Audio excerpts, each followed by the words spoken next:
semana de comemoração ao Dia Internacional da Mulher, a Câmara Municipal de São Paulo e o vereador Ustaro Camia promoveram um evento em homenagem às mulheres voluntárias.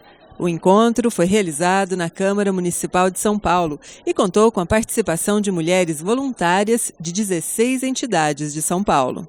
Não, são várias instituições, aqui da nossa cidade paulistana, que realmente faz um trabalho abnegado, são trabalhos de constituição do amor, porque a gente não pode perder essas pessoas, que querem fazer o bem para as pessoas e trazer esse amor, e principalmente para a família, a família que tem que ter uma estrutura, e as mulheres têm participado muito nessa construção para trazer também a alegria, a paz, a realização e a continuidade desse trabalho. Eu acho que é bem significativo, eu acho que elas são tão importantes que elas deixam que a gente ainda tem esperança no próprio ser humano, Ser voluntário é tudo de bom, é investir na sua própria alma, As cuidadoras e as voluntárias, muitas vezes, elas são muito mais importantes que o próprio médico no cuidado com o paciente. Às vezes elas passam mais da metade de um dia com eles e, como o nome já está dizendo, elas estão alheias ao aspecto financeiro. Eu acho que a importância não só do evento, mas de homenagear, é de ver o reconhecimento que a gente consegue através do nosso trabalho, porque eu acho que todas nós aqui temos um trabalho assim de suma importância, não só nas nossas vidas, mas eu acho que reflexo da sociedade, Durante o encontro, o Dr. Ben Schmidt realizou uma palestra com o tema O Significado de Ser Humano. Você assiste agora a palestra na íntegra. Boa tarde. Certa tarde, numa viagem num trem, um senhor ficava olhando pela janela e não tirava os olhos da janela. E ele parecia que tinha 3 filhos. E os filhos não paravam de incomodar as pessoas que estavam dentro do trem. E incomodaram muito até que uma mulher se rebelou e foi pedir ao homem para que tomasse uma providência. Mas ele não tirou o rosto da janela. E a situação foi aumentando, a tensão foi crescendo, e até que nesse determinado momento essa mesma moça não aguentou mais e puxou ele bruscamente e falou: mas o senhor não percebe que os seus filhos são seus filhos esses? O senhor não percebe que o senhor está incomodando todo mundo? O senhor não vai fazer nada. E foi aí que ele finalmente tirou o rosto da janela e disse para essa senhora: me perdoe, é que a minha mulher acabou de morrer e eu não sei direito onde eu me encontro nesse momento, nem eu e nem meus filhos. Essa história tem um significado que tudo depende dos olhos de quem vê. Mas é fato que nós, seres humanos, temos muita facilidade de enxergar o que acontece ao nosso redor. A gente costuma enxergar só de dentro para fora.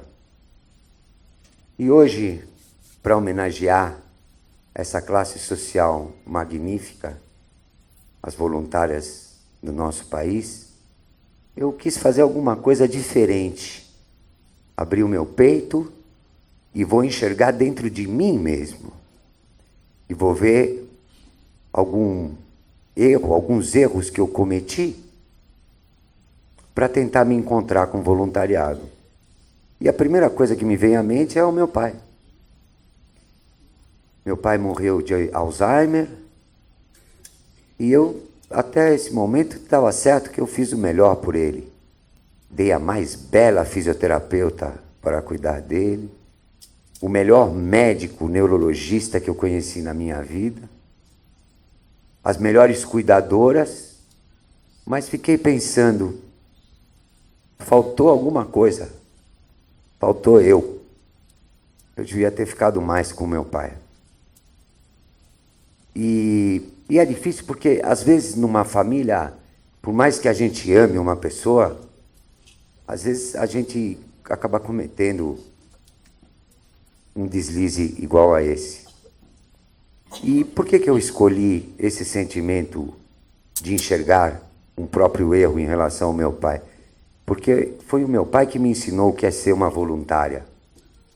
Meu pai, como participou do crescimento da APAE do Brasil, como introdutor do teste do pezinho no país, certo dia eu era muito jovem, estava na APAE de São Paulo e vi uma bela de uma loira, também vestida de cor-de-rosa como vocês, lindíssima, e me chamou muita atenção porque ela foi com um adulto com deficiência mental limpá-lo dentro do banheiro.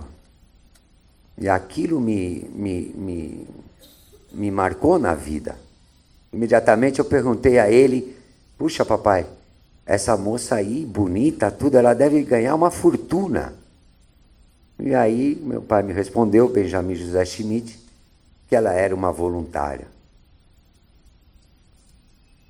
Para entender o momento que a gente vive, para enxergar o nosso mundo de agora aqui para fora, um mínimo resumo da história da medicina. Pode passar o primeiro, por favor? Voltar um pouquinho.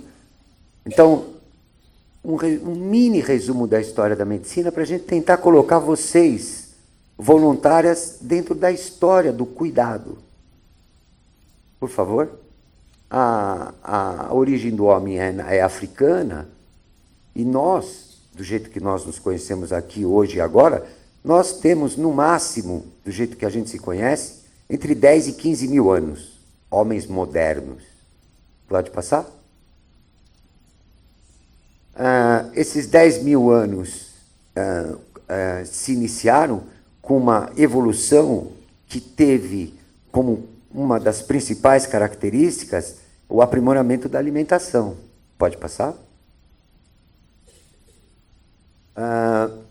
Para que a gente conseguisse obter o alimento de uma maneira mais eficaz, o homem primitivo começou a construir aparelhos. Pode passar? E esses determinados aparelhos, eles permitiram uma alimentação melhor.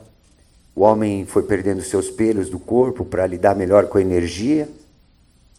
O homem, a única coisa que ele faz melhor que os outros seres vivos, em termos de manutenção de energia, é, por exemplo, a maratona, pela ausência de pelos. Pode passar?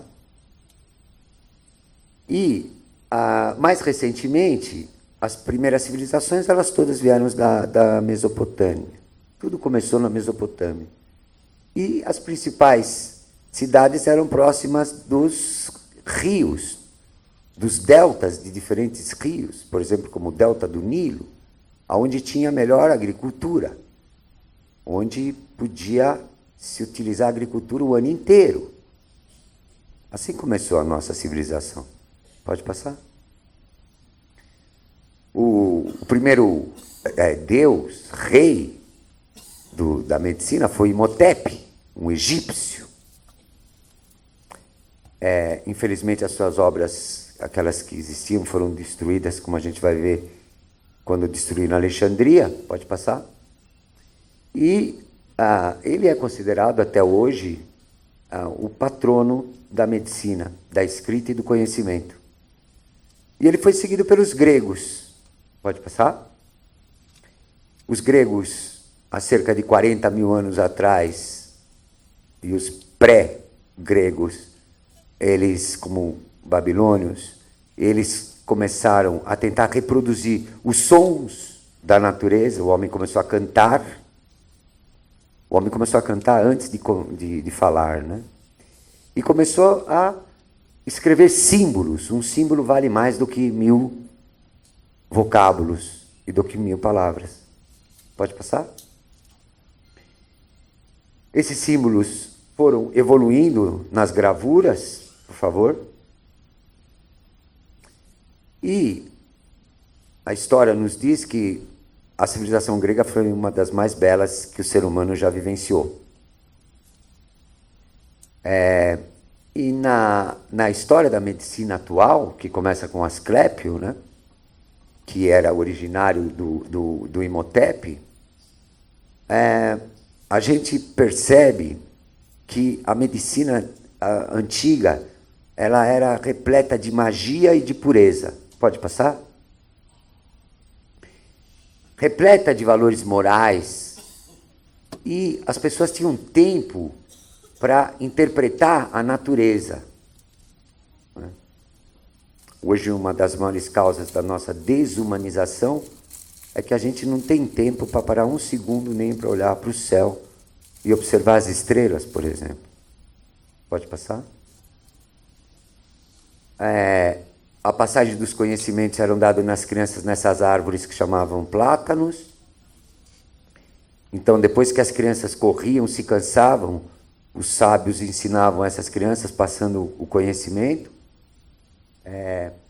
Um dos maiores problemas do nosso país hoje é justamente a falta de saber transmitir o conhecimento e a educação, que é uma coisa muito diferente de abarrotar as nossas crianças de hoje com informação. Pode passar? E já começando, vindo aqui para a nossa época, as universidades maravilhosas, como de Alexandria, por favor.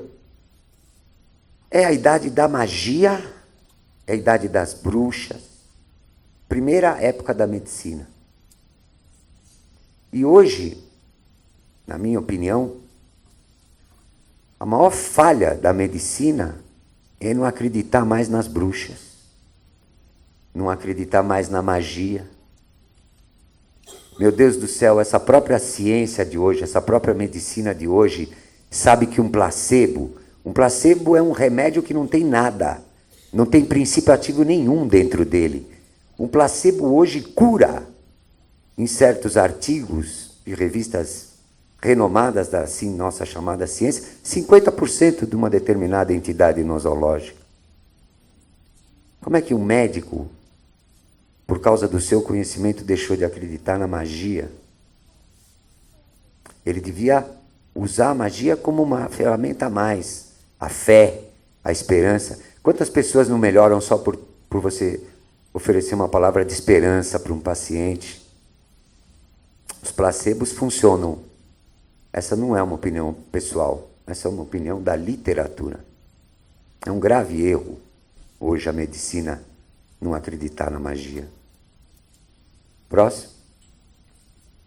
Hipócrates, que é considerado o pai da medicina de hoje, eu escolhi esse diapositivo para que algum médico, eventualmente aqui presente, veja como a gente pode fazer uma reflexão de como a gente se afastou um pouco da ética. Olha o que Hipócrates, só essas 3 frases. Considerar os seus descendentes iguais aos seus irmãos, aos meus irmãos, perdão. Ensinar esta arte aos que quiserem sem honorários ou salários. Imaginou um médico hoje trabalhando sem salário? E não dar veneno a ninguém, mesmo sendo solicitado a fazer. Próximo. Mais para frente, já no começo do século XI, Universidade de Bolonha, Montpellier, a Sorbonne. Sorbonne não é mais a mesma, eu tive a honra de ser professor de medicina na Sorbonne, essa foto é antiga. Mas o gozado na história da medicina que me chama a atenção é que como que a igreja dificultou o homem a adquirir conhecimento durante a época dessas grandes universidades. Porque a igreja tinha medo de que se o homem tivesse conhecimento, ele se afastaria de Deus. Puxa vida!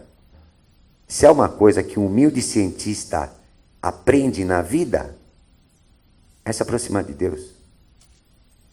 Quanto mais conhecimento, quanto melhor o cientista, mais ele tem que reconhecer que a razão não explica a vida. E ele tende a se aproximar de Deus. Próximo.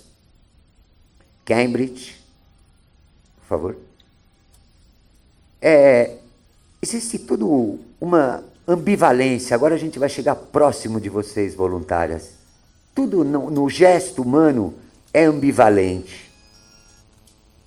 Descoberta essa aqui é uma primeira cirurgia feita um dentista que anestesiou, que o indivíduo foi operado sem sentir dor.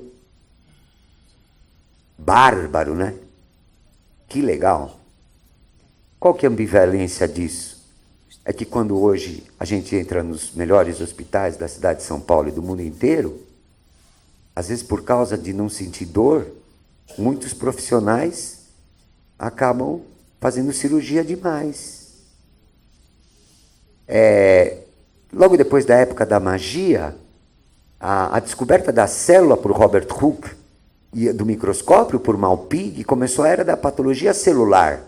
Então a gente começou a ver microscopicamente quem nós somos. Né? O microscópio é como se fosse a história da vida humana. Às vezes tem muitas pessoas que não sabem para que serve a história. A história não serve simplesmente para documentar os fatos, para ser um simples registro dos acontecimentos. Não. A história tem um caráter muito mais profundo. A história serve para que quando a gente se esqueça, é na história que a gente vai procurar quem a gente é e da onde a gente veio. Essa é a finalidade da história. Pasteur foi extremamente judiado, criticado, vilipendiado, e ele provou que a doença podia vir de bactérias, de pedacinhos pequenininhos, de seres vivos pequenininhos, mas depois ele foi glorificado em vida. Ele glorificou a França. Né? Ele foi um dos maiores cientistas da história da medicina. A partir dele foram criados antibióticos, aumentou o número de pessoas do mundo. Vejam bem, é um erro que eu costumo ver sempre em palestras de geriatras, geralmente. Dizem que a vida humana está aumentando a expectativa de vida. Mentira! Mentira! Não é verdade. Aqueles filósofos gregos que acabei de mencionar eram seculares, nonagenários. Viveram até 100 anos, 90 anos. O que aumentou foi a nossa população. Hoje somos mais de 7 bilhões de pessoas. Mas olha a ambivalência aqui de novo. Pasteur mostrou que uma bactéria pode causar uma doença, pode ser patogênica. Com elas vieram a indústria farmacêutica. Que beleza! A indústria farmacêutica, que maravilha! Antibióticos. É verdade. Mas será que aqui na sala, nesse momento, existe alguma pessoa que deixa de tomar um comprimidinho por dia hoje para viver? Reação ambivalente. A medicina avança, mas com ela tem as suas reações. Né? A indústria farmacêutica exagera e quer fazer com que a gente acredite que a saúde se compra na farmácia. Enquanto que os laboratórios querem que a gente acredite que a saúde se compra fazendo exames de laboratório. Hoje, grande parte da população brasileira acha que tem que fazer exame todo mês para poder ter saúde. Se esquece que a saúde é um estilo de vida, é um estilo de viver. E os exames foram indo. Aquele mesmo homem que me ensinou que era uma voluntária, Benjamin José Schmidt, foi proprietário dos primeiros laboratórios de exames de laboratório do nosso país, o laboratório Lavoisier. E os exames de laboratório como raio-x, essa é a descoberta do raio-x, essa é a esposa desse homem aqui, Wilhelm Conrad Röntgen. Já estamos na metade do século XIX, essa é a aliança, o anel. O raio-x mudou a acuracidade de diagnósticos. A gente faz mais diagnósticos hoje em dia. Hoje tem ressonância magnética. ambivalência. Hoje os neurologistas, e agora eu falo com autoridade, quem trabalha com neurologia há mais de 30 anos, estão pedindo ressonância magnética para as crianças como se fosse igual beber um copo d'água. Próximo. Outro prêmio Nobel descobriu os tipos OAB e AB de sangue, né, que foi possível fazer as transfusões sanguíneas. Pode passar. O descobridor da penicilina, que a gente comentou, por favor. E aqui é uma foto do Benjamin José Schmidt, que eu coloquei numa história que eu já estive aqui nesse mesmo plenário, alguns anos atrás. E o tempo dirá se eu escolhi ele só por ser meu pai ou se ele vai merecer estar aí. É porque agora, nesse momento, a medicina vive a época da genética. Os cientistas estão tratando de um gene. Quem sabe daqui 10 anos nós vamos tratar de um átomo. Mas os médicos não podem se esquecer que esses genes, esses átomos, essas proteínas e essas moléculas são parte de um ser humano. Os médicos estão melhorando o tratamento de doenças hereditárias, estão chegando perto, mas a desumanização que os meus olhos veem, pelo menos, é muito cruel. Por isso que eu tenho dito que o melhor médico do mundo é o médico do Brasil, é o médico brasileiro. Com todo o respeito, sem falar em política nenhuma, mas o médico brasileiro é o melhor do mundo, porque aqui, e agora eu falo com autoridade de quem foi professor de medicina em vários países, aqui ainda a gente chama um paciente pelo nome. Lá fora nós somos um número, uma senha. Então a gente tem que valorizar aquilo que a gente tem de bom aqui. Com essa epidemia que está tendo hoje em dia, com toda a hipocrisia que está acontecendo no governo atual, marinha, exército, drones para matar mosquito, tem um lado bom, o lado da nossa ciência, produzindo ciência pura para tentar detectar ou impedir essa epidemia. Ele me ensinou que era voluntária, e fiz uma rápida resumo da medicina, e eu fico pensando, quando a gente está doente, quem é mais importante? Os médicos ou os cuidadores e as voluntárias? Então, para terminar, eu vou contar uma mini história grega e que vocês sozinhos vão me responder quem é mais importante. A minha mulher não gostou muito da história que eu vou contar hoje, porque é a história de um rei que tinha 4 esposas. Ela não está muito contente com isso. Mas ela vai ver que não tem nada a ver. Era uma vez um rei, e ele tinha 4 esposas. A primeira, ele amava loucamente, enchia ela de joias, cuidava dela onde quer que ela fosse. Era louco por ela. A segunda era maravilhosa, linda. Ele não parava de presenteá-la. E morria de ciúmes dessa segunda, achava que um dia ela podia abandoná-lo. A terceira esposa era uma confidente. Ele se confessava com ela. Quando ele precisava falar alguma coisa importante, ele também amava essa terceira esposa. Ele vinha perto dela para se declarar. E a quarta esposa era completamente louca por ele, mas ele não dava a mínima para ela. Nada. Magrinha, nem comida ele dava. O tempo foi passando.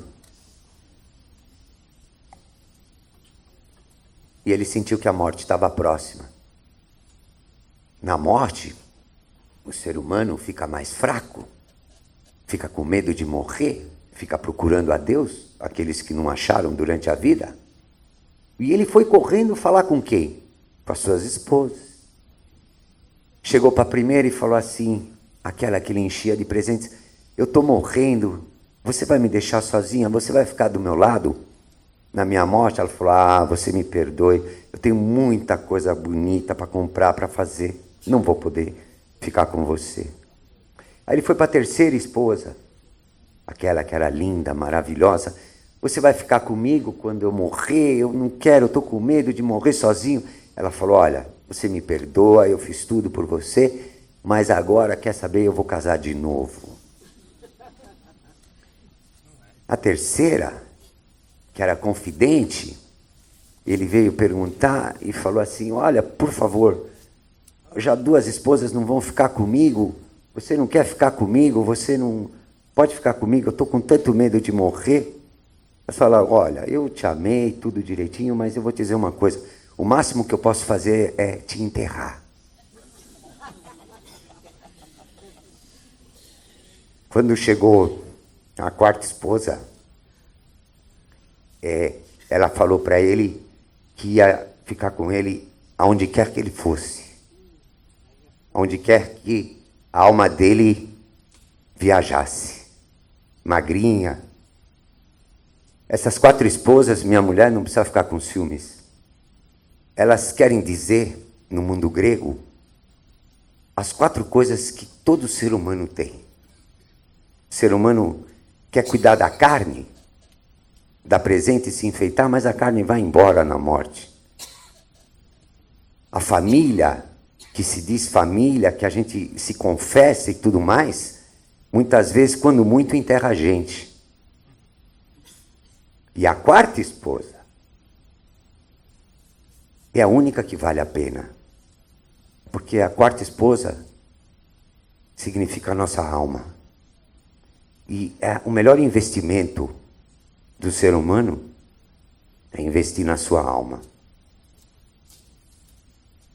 E aí eu acho vocês, as voluntárias, que também participam na Escola Paulista de Medicina, da Associação Paulista Feminina de Combate ao Câncer, eu acho que vocês dão esperança para a alma dessas pessoas que estão com dor, essas pessoas que sofrem.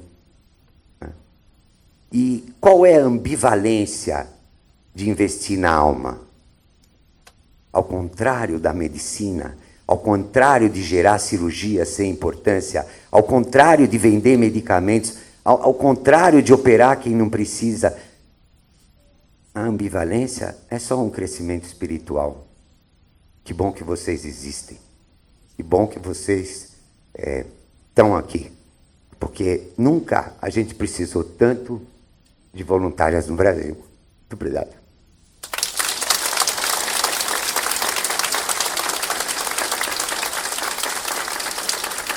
Eu queria dedicar essas palavras a vocês, a Associação Paulista Feminina de Combate ao Câncer, agradecer a oportunidade ao vereador Caminha e, como há 20 anos tenho feito, agradecer a pessoa mais cuidadora e mais voluntária que eu conheci na minha vida e que é responsável por eu estar vivo, literalmente, e queria oferecer a você, Patrícia, meu amor, essas palavras. Muito obrigado.